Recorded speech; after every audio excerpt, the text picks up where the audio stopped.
Hey, what's going on, everybody out there? This is Jakejames Lugo, Senior Editor here at thecoalition.com, and welcome to a brand new episode of TK Spotlight, where I bring on phenomenal individuals from throughout the gaming industry in all corners of the internet to talk about their craft, the good that they've done for a lot of people in the gaming industry, and all over the interwebs and stuff. So today, this one's going to be fun because we get to have someone very unique on the show. We're going to have the community manager and also an executive producer on some of the albums of OC Remix, Mr. Larry Oiji from OC Remix. What's going on, my dude? Larry, how you been?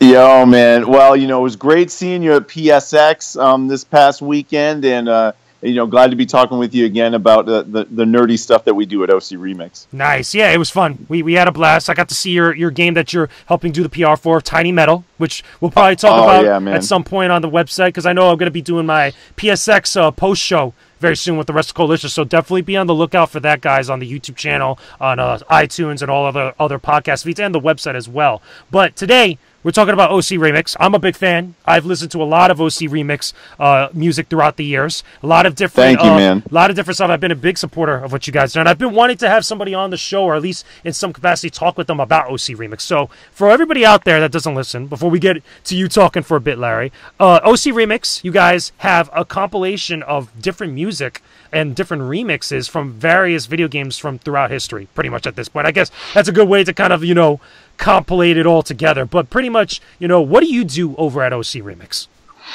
Well, so OC Remix, just to kind of follow up on how you summarize that, it's a video game music community where fans take video game music themes and arrange them in all sorts of different, in all sorts of different ways and all sorts of different styles. So all genres are allowed. You're allowed to add original writing and kind of integrate that into the picture as well. But the primary focus is on, arranging the video game music and representing that in different ways. So, you can do jazz, rock, rap, solo piano, acoustic guitar, orchestral, Anything's whatever. Fair game. Yeah, anything. And it's been around since 1999. So we actually just turned 18 years old this month. Man, so you now guys are legal. Let's go. Yeah, we're fully grown adult, and now you're fully responsible and all that deal.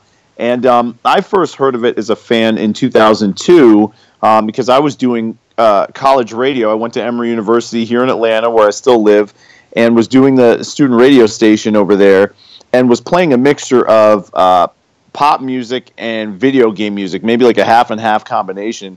And a friend of mine and fellow DJ told me about this website that, at the time, the old URL, remix.overclock.org. And he said, they've got, I love Castlevania, and they've got a lot of, Castlevania music over there. You should check it out. It's free. And I checked it out, and I told my best friend from high school about it. And he actually went to the trouble of downloading all of the music that was on OC Remix at the time, which was about maybe 500 remixes at that time. Right now, it's over 3,000, and we just put out our 65th album. That's a lot of music. The Secret of Mana. A lot of video game music. It's a ton, man. It's over 200 hours of just the individual remixes alone. I mean, I don't even know. It'd probably be over 300 hours if you add up all the albums as well. But so I told my best friend from high school about it. He went to the trouble to get everything.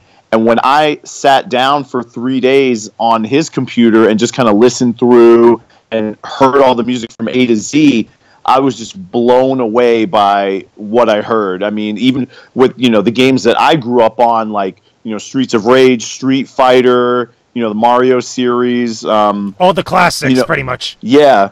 Yeah, Double Dragon, like stuff that I was familiar with. I really enjoyed what I heard from it, all the creative, spins on video game music.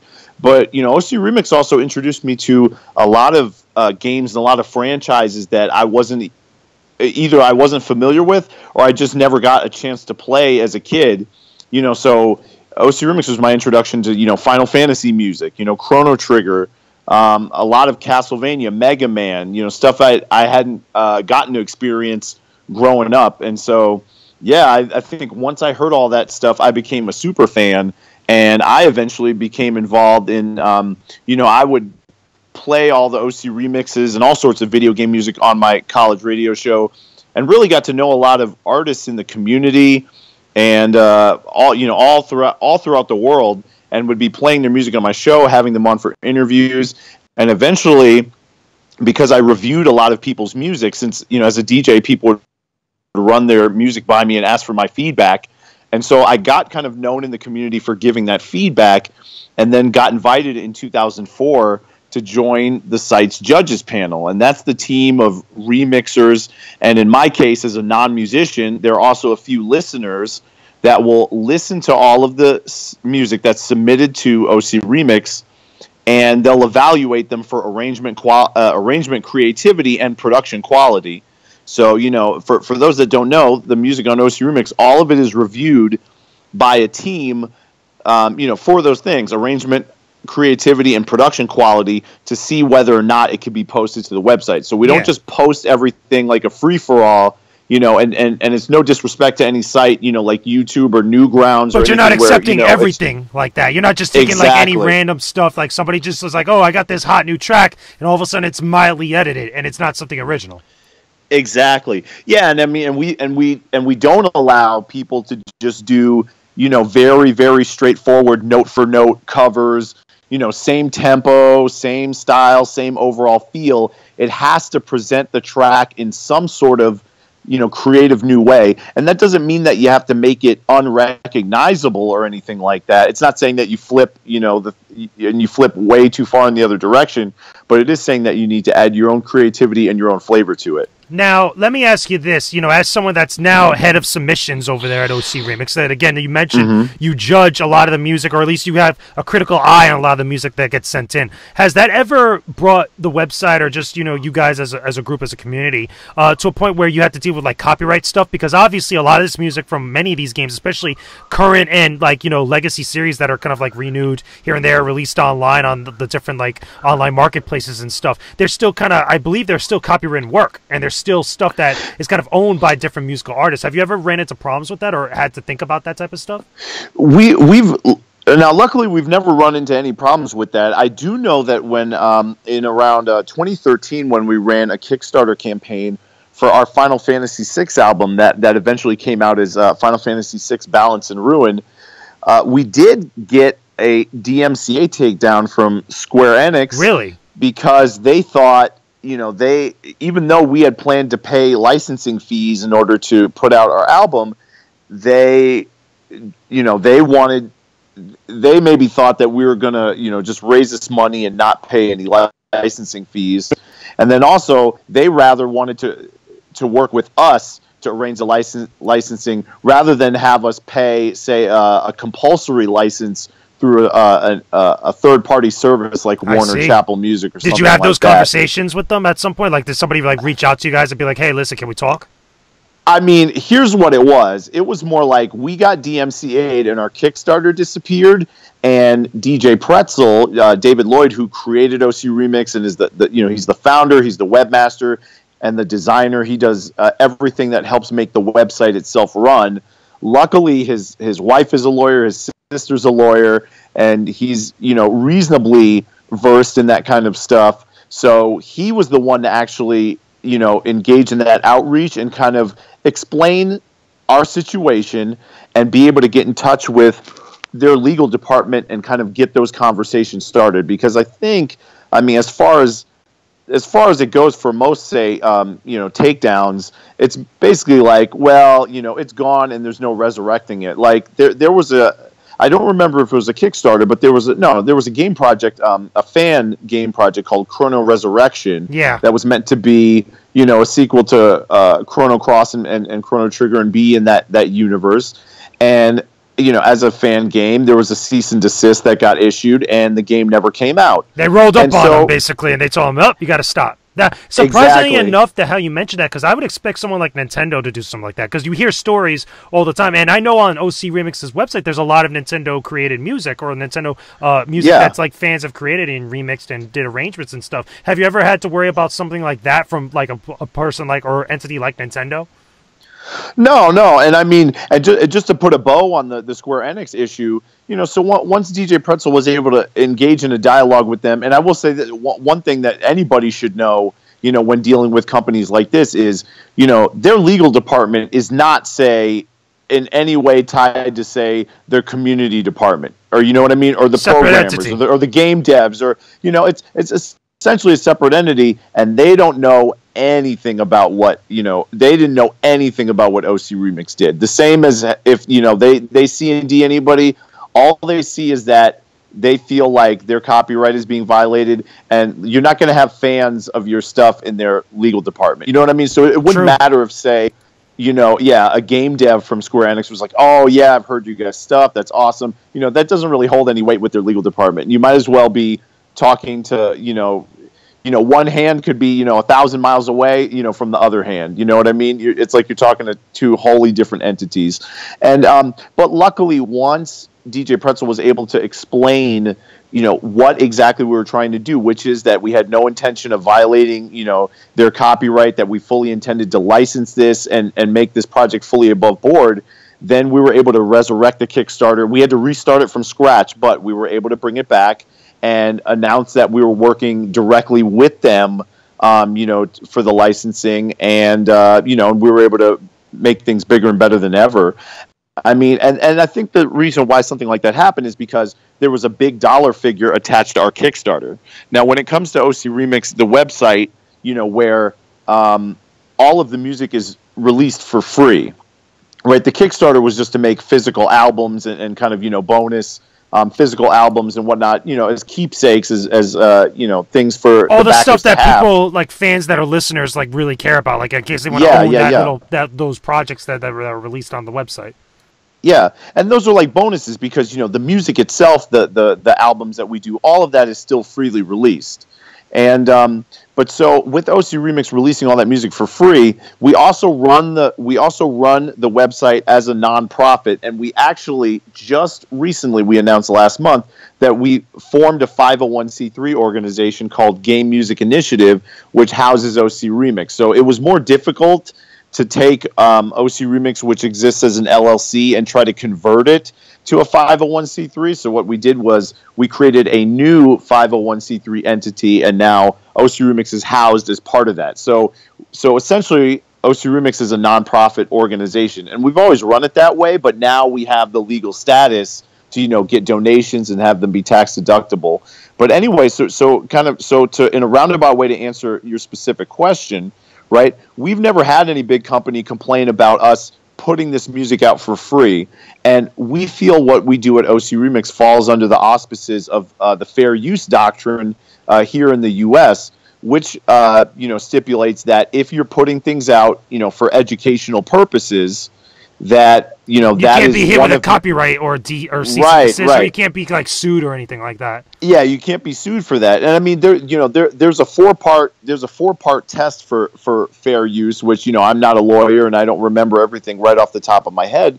But one of the important components is that there's an educational aspect to what we're doing, and the whole part and parcel of what OC Remix is about is trying to demonstrate through these creative arrangements that video game music is an art form, and that video game music is equal to that of any other music that's out there. And part of that is, having these arrangements educate fans as to the original music that's out there. So if you look around OC Remix, everything is laid out in terms of explaining, what the original games are, who the original composers are, the names of the original songs, everything there. Everybody gets credited. Yeah, everybody gets credited, and it serves as an educational database, basically, for video game music. So if you need links to all of the games, if you need links to the composers, we populate that with as much information as is available out there, online, so that people can learn about, not just listen to, cool music and get that, but also learn about the people that are involved. So, we've been doing that, since 1999, and I feel we've been doing a good job with that. And that's always going to be kind of the mission of OC Remix is, putting out that free music and educating people about the quality of video game music and the people behind it. That's pretty cool. So like I mentioned earlier before, you've been an executive producer on a couple of the albums that are featured on OC Remix. Particularly of note, and one that's one of my favorites, is the HD remix for Street Fighter II album that featured a bunch of different remixes of a lot of classic tunes from Super Street Fighter II Turbo stuff. So, as someone that was executive producing that, tell me a little bit about like what goes into making an album on OC Remix. Like, what are some of the things you got to think about, or some of the things that you got to worry about? Because like you mentioned before, and we talked a little bit earlier, you're not the music creator, but you understand what good music is, and you understand what is something that, people would enjoy listening to. But, like, what goes into that process? Oh, boy. Well, I think, so doing the soundtrack for Super Street Fighter II Turbo HD Remix back in 2008 for Capcom, that was like a wholly different experience compared to pretty much anything else that we've done at OCR, just in terms of the albums that we put out. So I'll say this to kind of summarize about our albums overall, and then talk specifically about the HD Remix soundtrack. So the OC Remix community, we've put out I mentioned we put out 65 albums thus far. We just had a Secret of Mana album come out, or Seiken Densetsu 3 for anybody that's inclined toward the Japanese name. Seiken Densetsu 2 rather, and we have a Seiken Densetsu 3 album planned for either later in the month before 2017 That's a mouthful, is over. I'm not gonna lie. or we're gonna have it up in January. So we're gonna have it pretty soon, though. That should be the 66th album that we have. But most of those albums, they're organized by the community. Like, we don't have any sort of directive on, hey, we need to do XYZ album, or this is going to be the next album that has to be made. What happens for pretty much every album that exists on OC Remix is that a member of the community feels that there's a need to do that, and they take their time and energy to organize that, recruit artists, lay out what source tunes or, what original video game music songs they want represented on the album. And then, they put that vision out there and they see who responds, and they work accordingly to kind of establish deadlines, review the works in progress, and give feedback, and, recruit visual artists, for any album art that gets made. And then where we kind of come in as the executive producers is, we provide the forums for people to, recruit and, manage their progress.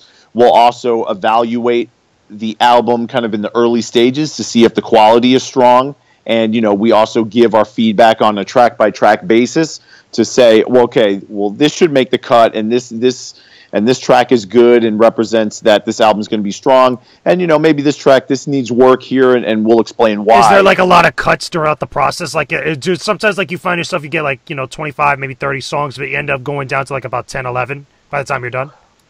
No, I mean, we don't end up being too harsh as far as the cuts. I think for the most part these days, people kind of understand what the overall quality level is going to be. And so, obviously we can leave it up to the director to make cuts. We don't, as executive producers, go there and say, listen, we're cutting, ABC, XYZ. Basically what will happen is we'll evaluate the album, and, if the album is in the final stages and we listen to it, as long as, say, about 70% of the tracks are at what we feel are a solid enough level, we're more permissive as to, what can be on albums versus what our judges panel would allow for, remix that pass through our individual submissions process. That bar is, much higher. And, but overall, we come in there and kind of help. We help give guidance. And honestly, a lot of the people that, will organize these projects already have a pretty solid idea of what makes for, strong, and creative video game arrangements. So for the most part, their recruiting already ends up getting a pretty solid roster of musicians that can come through in a strong way. So, sometimes there's really no middle ground. Sometimes if an album isn't strong, you're honestly going to find that out in the early stages when the director, submits it for us to look at and give our initial feedback. And, 15 out of the 20 tracks just aren't where they need to be. So, it can all depend, but I think for the most part, because of the benchmarks that we've set, and with the high bar that we set for the music on the website, people end up rising to the occasion and knowing where that bar is. That's pretty cool. So that album in particular, that HD remix album, you worked directly with Capcom. Yeah. Now you guys worked together with Capcom on that, and that ended up being music in the game, which is what most of the tracks we heard in the stages when you play HD remix and stuff. Would you guys ever do that with another company, or is there like an aim towards like another particular company you guys might want to have that type of relationship with again to get those type of creations from fans or from any of you guys into another big time release? Oh, absolutely. I mean, we'd be willing to do that for anybody that that asked. I mean, so explaining kind of the story behind HD Remix, we had an album that came out in a few years before HD Remix. I believe 2005. It may have been 2006, but we had Shale Riley and Malcos directed the Street Fighter 2.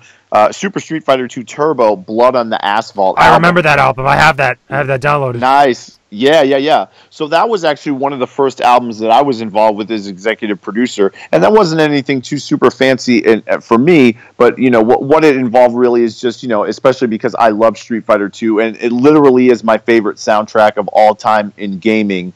I'm not just saying that having been involved in HD Remix, but literally as a kid, that's my favorite soundtrack. And even when you go to Super Street Fighter 2 Turbo, there are 17 characters, and not one of those themes is bad. Like, all of those themes are iconic, and it's literally my favorite soundtrack of all time. And so, that was one of the first albums where I was an executive producer on, nice. And that involved just kind of helping at the final stage of that was just getting the final package prep, making sure all of the names and track names and artist names were represented correctly, kind of dotting I's and crossing T's at that point. But so Capcom had heard that album, people within Capcom heard that in the Capcom USA offices heard the album, and actually we were told that at one of their appearances at Comic-Con, they were playing our album in their booth. That's very cool. You see, that's an awesome, cool compliment. Yeah, so Capcom has honestly been way ahead of the game as far as, kind of recognizing fans and interacting with them, whether it's the Capcom Unity website or, their community management team. They've been way ahead of the game for a long time. So actually what happened was that Ray Jimenez, one of the producers at Capcom, sent an email to Shale Riley, who directed Blood on the Asphalt, and said, like, hey, we're looking to do something with these, can we use these songs and, like, get you guys involved? And Shale basically said, well, listen, I helped direct this album, but if you want to get in touch with the team, you got to get in touch with DJ Pretzel, who runs OC Remix. So, but Shale wasn't sure this guy was real. You know what I mean? He wasn't sure if, this was in an earlier day of the internet. So this is kind of, remember, if you're thinking about like 2007, so, maybe MySpace was out there, but this is like really, this is really young internet. This is young internet, basically. Yeah, this is the Wild West of the internet, practically. It's still the Wild West. And so, there's no like, oh, let me check his LinkedIn profile, or let me, Google him and see what I find. There really wasn't that much of kind of a footprint that people leave on the internet, as it is, back then. 10 years later. Yeah. So we were like, yo, who, they were like, who is this? And, so when Shale passed it on to DJ Pretzel to kind of get in touch with him, and again, it was still kind of skeptical, like, are we being trolled? I mean, we had some trolls in our community that might be willing to, impersonate somebody and dangle that carrot of a professional soundtrack involvement. But no, it was real, and Dave talked with Ray and worked everything out. And basically the process with that was, the team at Capcom listened through to Blood on the Asphalt. They decided which themes they thought were already solid and good to go for use in HD Remix, and would fit the aesthetic of the game. And then for the ones where, we still had some gaps in there, we were able to recruit, musicians from the OC Remix community and fill those gaps. And, what you had was over 20 OC remixers involved in the final product of all the, having all the character themes, all of the 8 World Warriors, the 4 bosses, the 4 new challengers, and Akuma all of them represented in Super Street Fighter 2 Turbo HD Remix, and all of the music was remade, including the select theme, all the incidental music, all the ending themes. It felt like a fresh new game. I remember reviewing it and covering it back then when the game was first coming out. Yeah. That was one of the things that stood out to me. Besides, obviously, the visuals, which were done by Udon, it was the music. There was a couple tracks I even think that came out prior to the game releasing. Like there were some like previews or certain links that people could listen to, and I was like, "Oh, this is going to be dope," because this music sounds amazing on top of already really awesome tracks. Yo, thank you. Yeah, and the thing I really love about HD Remix, like you were saying, Udon was involved in the art, and the thing that was really cool was when you think about it, the whole game and all of kind of the important components of the game was put together by basically super fans of Street Fighter. So it wasn't just Udon, they did the artwork, and they did the Street Fighter comics. Like there's that huge love for the Street Fighter franchise. Obviously, with OC Remix, we handled the music, and then you had running kind of the whole thing from the top down and doing the rebalancing and everything like that was David Serlin. I remember that, yeah. Exactly. So, legendary Street Fighter player. He's out with the Fantasy Strike game that he's working on right now, and that was at PSX as well. Even though I didn't have a chance to run into him, which I was bummed out about when I was like, oh, I wish I'd seen him. But David Serlin handled the rebalancing and kind of trying to make the game more accessible, fixing glitches that were involved, and even going down to the win quotes where Capcom put out the call on the Capcom Unity website and forums looking for the fans to come up with, adding new win quotes for all of the characters as well to go along with the classic ones. So it's just on so many levels. It was just a big labor of love from the fans, all resurrecting Street Fighter and making sure that it was the best ever. In terms of taking the best ever game in their Super Turbo and kind of adding to it and bringing it back at a whole new level. Interesting. Yeah, again, I loved it. I still have that soundtrack in my iPod to this day. At least a couple of my favorite tracks out of that album, personally, was Ryu's theme. It was called Reinterpretation.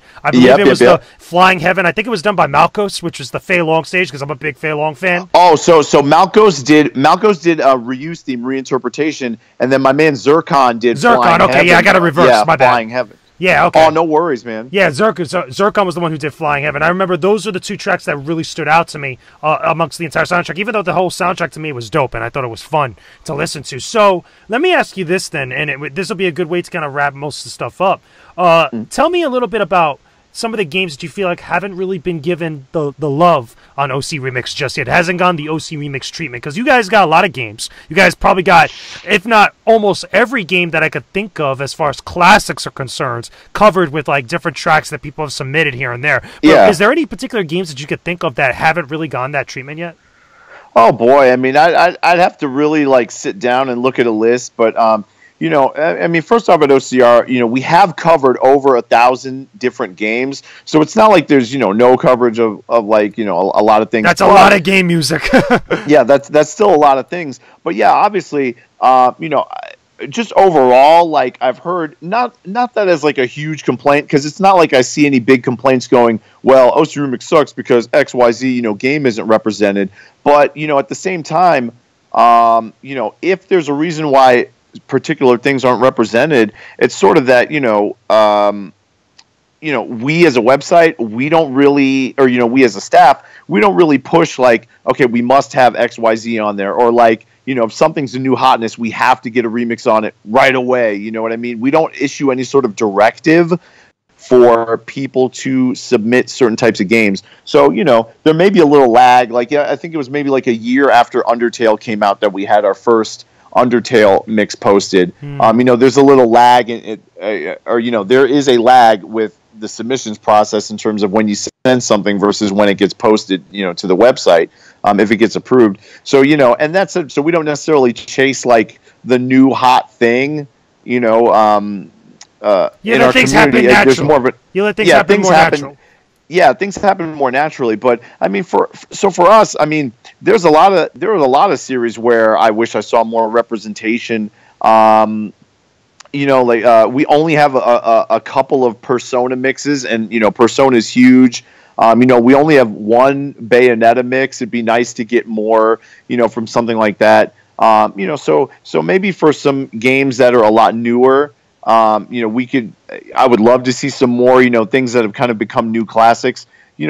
Over time we get more. Like now we have, 2 or 3 Katamari Damacy mixes, and I'd always love to, get more of that. Tim Follin is my personal favorite game composer, and so to me, I've joked about this when people go, oh, OC Remix, goes, maybe they're biased and they just want like the most popular games in order to, like raise their Google, stats or whatever, raise their, page ranking or something like that. But, we're open to everything, and we want everything. And if we got 1,000, more Tim Follin remixes, of his games, I'd be over the moon. You know what I mean? I'd love that. But I mean, I'm cool with whatever. I mean, there's certain games that I grew up in that, I'd love to see some more, remixes of. Like, for example, and I brought up Tim Follin. He worked on the soundtrack to Spider-Man and the X-Men Arcade's Revenge for the Super Nintendo and Genesis. We don't have any remixes from that soundtrack, and I think it's a phenomenal and very underrated soundtrack.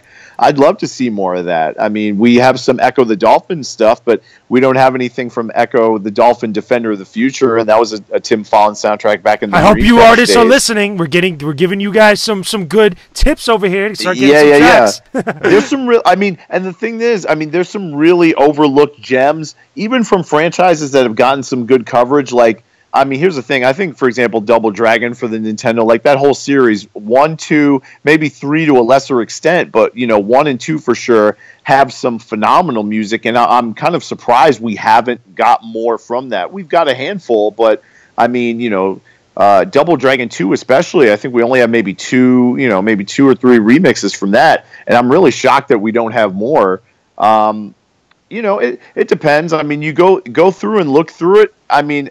And then again, you could argue that, people want more and more of themes that have gotten covered 11 billion times. Like, we just posted another remix of Aquatic Ambience from Donkey Kong Country 1. There's a lot of remixes for that, Chuck. I remember looking on the website, I was like, wow, that's a lot of versions of this same song. Yeah. It's easily one of our most popular. But even then, the thing that I say all the time, and I say it because it's true, is that even, with something like Aquatic Ambience from Donkey Kong Country, or the Zeal theme from Chrono Trigger, or, Dr. Wily's Stage 1 from Mega Man 2, sometimes you'll think just to the side, oh man, I'm tired of that theme, like whatever, it's all been done, and, do we really need another remix of that type? And then someone just shows up with an idea where you're like, oh my gosh, wow, like you did it in a completely different way. I've never heard that before. And so people are more creative than you give them credit for, and you gotta just,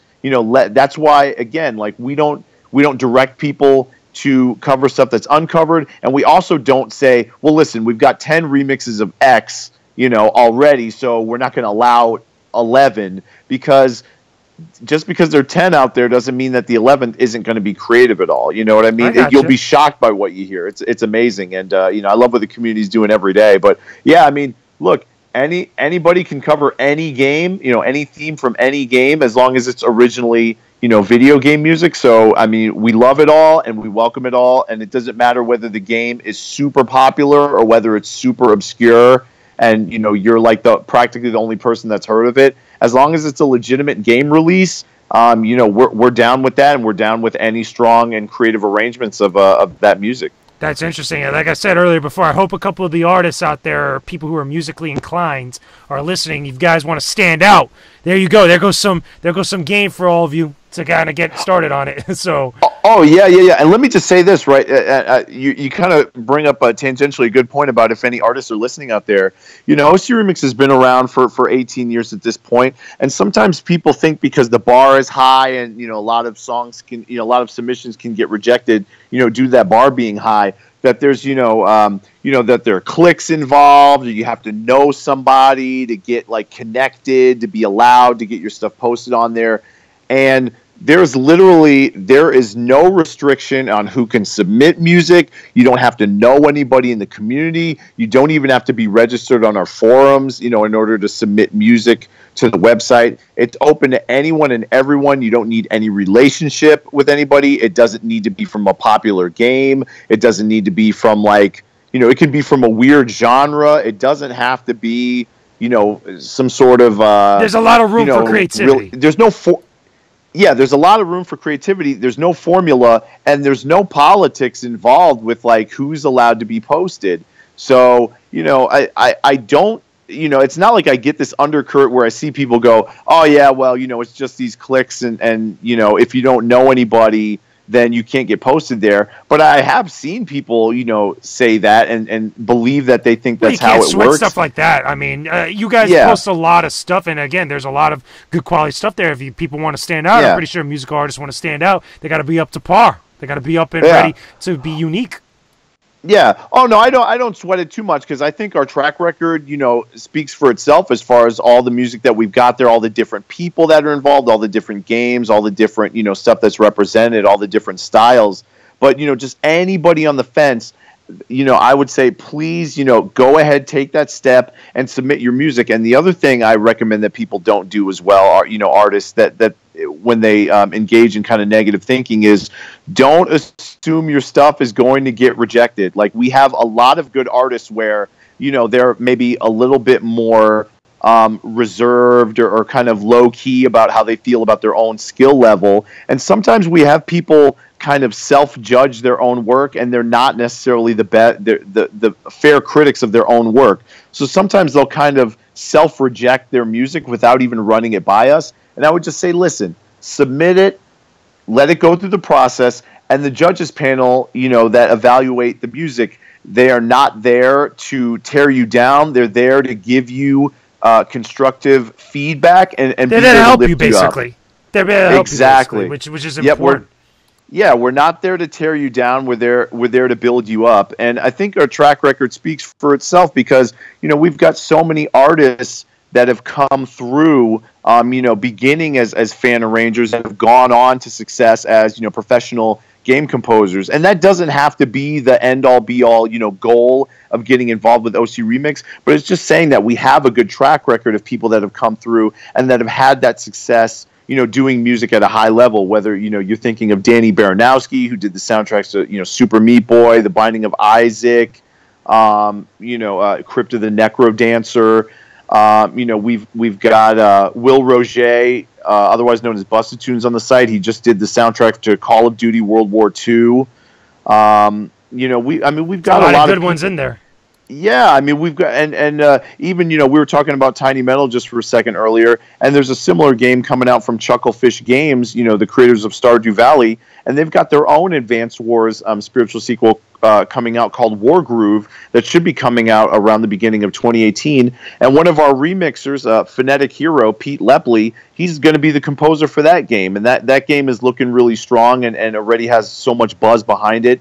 And we've got a lot of OC remixers who have done stuff, on some really big name projects. There's potential. Whether it's indie or AAA. So there's so many I haven't even named. Like you gotta take that first step and get involved if you're a musician that's looking to expand your audience, but also have just another home for great video game remixes that you're doing. Definitely. So here's the part of the show where we come to having our guests give something back to the listeners, give something to the fans, people that are checking out this episode of this podcast, which we kind of did already. We gave you a lot of nuggets, guys. I hope you listen. Oh, sure. But if there's one thing that you could give to the listeners, the people who are checking out this show right now, what is it that it would be? It could be anything. It could be anything for the artists out there, people that are interested in OC Remix. What is one thing that you could tell them that they could come out of this episode feel like they came out with something? Oh, boy. Well, I would say, oh boy, that's a really good question. I would say one thing that's kind of benefited me and is some advice that I like to give for people that are either trying to get in music or really trying to do anything to advance their own career, which is that, you got to be out there, you got to get out there and network with people. And if you're afraid of talking with people, you need to find the stuff that you enjoy talking about that kind of brings you out of your shell. Now, I say that as somebody, so, in my example, I have an anxiety disorder. Now, it's not something crippling, these days or anything that really kind of makes me curl up into a ball and die or anything like that. But it can make it difficult for me to get out there and kind of, engage and outreach with people. And that may sound funny as somebody that, professionally, is in marketing and PR and that kind of thing. But, it can be something that affects anybody. And usually when I'm talking with people that are a little bit more reserved and either talking to me about music or wanting to get involved with, game development, anything like that, I always say, like, look, man, you got to get out there and you got to be networking. You got to be meeting with the people that are doing the things that you want to do. And if it's something that you're truly passionate about, then you're going to come out of your shell and you're going to be more relaxed and more interested in talking about that with other people. Now, for me, that could be, the stuff that I'm really, really into, whether it's, video game music or my nerdy hobbies like, professional wrestling and comic books and U.S. presidential history. Those are like my go-tos and stuff like that. And so find the stuff that you are most passionate about and that you believe in, and try and connect with more people that are doing that. And then the other aspect of it that kind of ties into, people either that have, anxiety disorders or just, overall anxiousness and trying to move forward and do things, is when you connect with people and, you like the conversation that you had, whether you're at like a convention, some sort of setting where things are more relaxed and you're more in your own element. If you exchange contact information with somebody like, hey, you got my business card, or, we're going to link up on social media or something like that, I always like to tell people that if for whatever reason, when they're like, oh, I got to get in touch with you again, let's talk some more. And I always like to tell people that, like, look, listen, I just want to tell you that, that sounds awesome, and I'm looking forward to talking with you. And just for whatever reason, though, if you don't immediately follow up with me and then you kind of let things slip, and maybe it's like a month later or a year later or 2 years later, and you kind of go, oh, yeah, man, I never followed up with him. Well, I guess that's dead. I'm going to kind of let it go. I'm like, no, dude, just shoot me an email. You know what I mean? Or like, reach out, man. Don't feel like you messed up. You know what I mean? If you think you messed up, don't let that consume you. Just go ahead and let's flip the script on it, and, still reach out to me, man, and reconnect. You know what I mean? There's some good words, yeah. Yeah, man. Like, for anybody that likes video game music, some people, like, look, someone may listen to your episode and they might be like, oh, yeah, I'm going to totally get involved in OC Remix. That would be awesome. I'm going to do that. Then they don't follow up, and maybe it's a year later and they're like, oh, why didn't I do that? Oh, it's too late now. Maybe the vibe has changed, and, it might be kind of a different community then. I'm not going to do it. And people kind of, they talk themselves out of it. You know what I mean? Out of, like, making those connections and moving forward with their plans and trying to make things happen. And all I say is, like, look, man, we all make mistakes. We all slip up. Everybody has ambitions that don't necessarily, get matched by their actions. But when you realize that you've made a mistake, or that now it's time to get focused, go ahead and still do that outreach. The worst that happens is, maybe you don't hear back from the other person, but, let yourself be proactive and go out and get what you want. You know what I mean? Go after it. And even if you slip and get lazy, or you get busy, or you get consumed with some other things, when you get time and you get focused and you're ready to go back into it, man, jump back into it and don't beat yourself up about it. Just get in the game, stay involved, and just keep networking and keep connecting with people that do the stuff that you want to do and that make you happy in your life. Yeah, there you go. That's some good stuff right there. Hopefully it inspires and it helps out enough people to kind of get involved, whether it's with OC Remix or anything else that, they might like, especially if it's involved with gaming, because we need more cool people in gaming, just in general. Absolutely. So, absolutely. Larry, thank you for coming on the show. Thank you for chatting it up with me about OC Remix and stuff. Where can everybody find you, Larry? Where are you at? Man, pretty much I'm everywhere when it comes to OC Remix. So, go visit ocremix.org. Again, all the stuff is free. We have torrents where you can download, all the albums and all the remixes at once, or you can, search around on the website and kind of see what games you like. I always heavily encourage everyone to download all of the music that we have and try everything, and then, delete what you don't like, but give everything a try and keep what you do, and you're going to find a ton of great music. And the reason why I suggest that to everybody is because, like I said way earlier, my best friend from high school downloaded the whole catalog, and then when he went to the trouble of doing that and I checked it out, it literally changed my life. Like, we wouldn't be having this conversation if my best friend hadn't done what I wasn't willing to do. and did the work and got everything. So, I mean, you know, it may change your life to do that, or, you know, in some other respect. But otherwise, you'll find a lot of cool music. And, you know, we're on Twitter and Facebook and Instagram, all that deal. Twitter is at OC Remix? All of that. Twitter, Facebook, Instagram, YouTube, just /OC Remix, and you'll find us, you know, on those. And, yeah, and like I mentioned, you know, I'm also involved helping market Tiny Metal. You know, it's a spiritual sequel to Advance Wars, so you can check that out at tinymetal.com, and that's going to be dropping real soon. And the vibe on that has been really strong. And yeah, man, that's pretty much everything that I'm doing. Nice. I mean, we have guests on here on the show where they have, like, you know, different social media account names. Like, they'll have one name and one thing. They'll have another name and another thing here and there. But this one, it's nice and simple. It's straightforward, to the point. /OC Remix. There you go. And there's like five or six accounts. And there you go. You're all good. So absolutely. But thank you again, Larry, for chatting it up with me. Hopefully you guys enjoyed this episode. Make sure you guys check out all the stuff that we mentioned before. There'll be links in the description box, as well as also on the posting on the website. If you're listening to this on iTunes, definitely check it out on the website. You'll be able to check out all the OC Remix stuff on there. Again, you'll be able to go directly to the page. But besides that, leave me a comment down below in the comment section. Let me know what you guys think about this episode. Let me know any suggestions of guests you guys want to see on the show. Put it in the comment section below. Don't forget to leave a like on this video. Subscribe to the Koalition's YouTube channel for all our videos on podcasts, TK Spotlight, unboxing videos, gameplay videos, other shows. It's all over the place. As well as also, please, please, please, if you can, try to rate us and subscribe to us on iTunes. Help spread word about the shows. Hopefully we could get bigger, better, get some more cool guests on here, get some really cool, dope things happening with this show. So hopefully you guys have been enjoying it. But with that being said, I will talk to all of you again very soon. Peace out and stay epic, everybody.